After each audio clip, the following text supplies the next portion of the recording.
Ilang oras bago ang kanyang pag-alis ng bansa, binisita muna ni French President François Hollande ang isang European International School sa Parañaque. Ang detalye niyan, alamin natin mula kay Julius Disamburon via Telefax. Julius. Maraming salamat sa iyo, Ralph. Ilang oras bago umalis sa bansa si French President François Hollande, humarap muna siya sa mga kababayan natin at ilang European communities dito sa European International School sa Parañaque.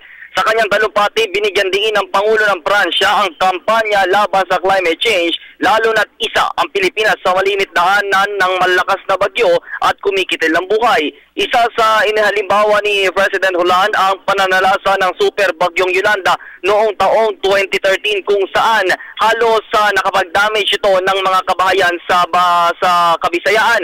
Samantala, nang makalapit naman ang inyo pong lingkod sa Pangulo ng Pransya, kanyang hinikayat ang mga Pilipino na makiisa sa kampanya ng pamahalaan para mapangalagaan ang ating kapaligiran.